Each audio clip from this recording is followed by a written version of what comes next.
30 तारीख को सभी से आग्रह है कि 30 तारीख को पटना में महाआंदोलन के जुटान में आप लोग आइए और छात्र युवा का हाथों में कल्ला पट्टी बांधे हुए नजर आएगा आप लोगों को। अब प्रशासन को देखना है कि शहीद दिवस के दिन वो क्या निर्णय लेते हैं। हम आपको हाथों में कल्ला पट्टी बांधे हुए नजर आएंगे। आप सभी, सबसे पहले इलेक्ट्रॉनिक्स और प्रिंट मीडिया के जितने भी साथी हैं सभी को तहे दिल से धन्यवाद छात्रों का आवाज़ उठाने के लिए।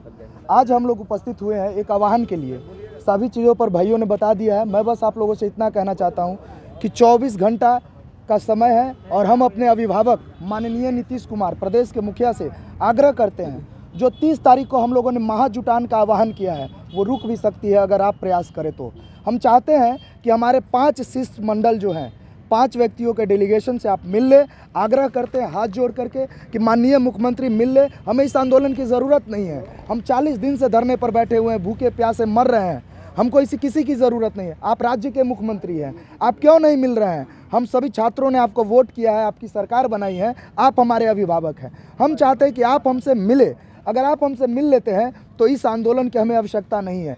हम 29 तारीख तक आपके बुलावे का इंतज़ार करेंगे, 29 तारीख शाम 7 बजे तक। अगर आप नहीं करते हैं तो ये महाआंदोलन जो है एक विग्र रूप लेगा और हम लोग शांतिपूर्वक काला पट्टा हाथ पर बांध करके 30 तारीख को पटना में कूच करेंगे। और जितने भी साथी हैं, जितने भी अभिभावक हैं, वो सभी हम छात्रों के हित में आए और 30 तारीख को इस महाआंदोलन में अगर सत्ताधीश नहीं सुन रहे हैं, आयोग नहीं सुन रहे हैं, तो उनको कड़ा चोट दे करके सुनाए कि छात्र अब रुकने वाला नहीं है। सन 74 की जो क्रांति हुई थी जेपी साहब के नेतृत्व में, ये क्रांति छात्रों के नेतृत्व में विशुद्ध छात्र आंदोलन के रूप में जाना जाएगा। आने वाला इतिहास, ये आने वाले समय में इस इतिहास को आंदोलन में कभी कोई भूल नहीं पाएगा। इतिहास एक रूप लेगा। ये हमारा जो है QR कोड है, जिसके बारे में हमने बताया था, टेलीग्राम ग्रुप पर है। आप सभी साथियों से अनुरोध है कि इससे जुड़े।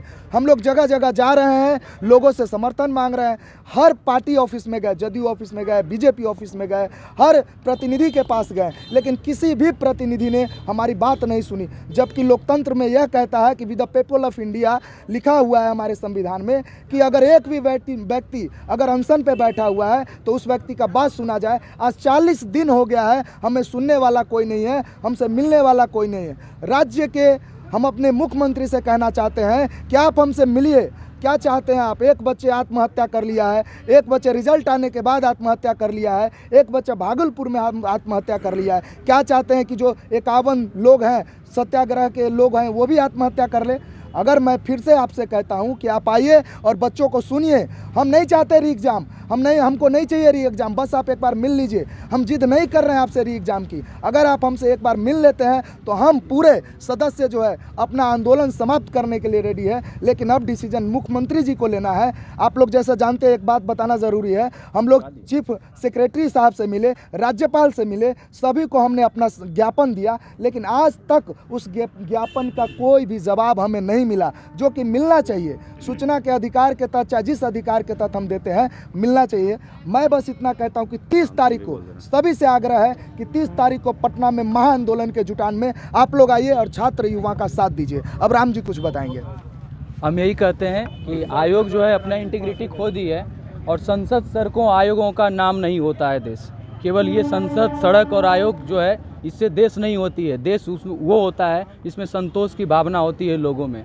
ये जो असंतोष की भावना पनपी है, 30 तारीख को बच्चे ज़ोर शोर से संपर्क कर रहे हैं और सड़क पे उतरेंगे। हम लोग न्याय में तो लड़ ही रहे हैं, लेकिन बच्चे सड़क पे उतरने के लिए आतुर हैं। तो मैं मुख्यमंत्री से आग्रह करूंगा कि आप इसको बचा लीजिए, सुनिए, हम लोग का आवाज़ सुनिए। इतना दिनों से तो आप लोग सुने नहीं, और जो गलत हुआ है, जो हम लोग ऑब्जेक्शन लगाए हैं, सारा रिजल्ट में रिफ्लेक्ट होकर के आ रहा है कि कौन सेंटर पे क्या हुआ था, नहीं हुआ था। बापू परीक्षा परिसर जिसको 22 सेंटर में बदल दिया गया, हर 5 बच्चे में से 1 का सिलेक्शन हुआ है। ये कैसे हो सकता है? क्या सारे विद्वान बापू परीक्षा परिसर में ही बैठे हुए थे? तो मैं यही कहना चाहता हूँ कि आयोग का जो जितना भी जो छल प्रपंच जो कर रही है, इस तरह से तोड़ मरोड़ के जो प्रेस कॉन्फ्रेंस किया जा रहा है, इसको ढूंढने का जो है समय आ गया है। इसको गंगा जल से साफ करने का समय आ गया है। बड़ा आंदोलन का स्वरूप होगा 30 जनवरी को। अब देखते हैं, अगर मुख्यमंत्री जी सुन जाते हैं, आयोग अभी भी अगर समझ जाती है तो फिर तो हम लोग ले लेंगे, क्योंकि हम लोग क्रांति थोड़े चाहते। अब तक आप लोगों ने जितना बार भी आंदोलन किया, सड़कों पर उतरे, आपके ऊपर लाठियां चली है, क्या लगता है इस बार भी प्रशासन आपको? फर्क नहीं पड़ती है। वही तो बोले, संसद, सड़कों, आयोगों का नाम नहीं होता है देश। देश बनता है लोगों से, ना ही कि पुलिस प्रशासन और संसद में बैठे लोगों से। जो भी जिसको भी हम लोग भेजते हैं, एक एक वोट मिल करके भेजता है, छात्र हो चाहे कोई हो। देश का जो शेयर होल्डर है, प्रत्येक स्टूडेंट है, प्रत्येक लोग हैं, उसके बूढ़े बच्चे हर लोग हैं।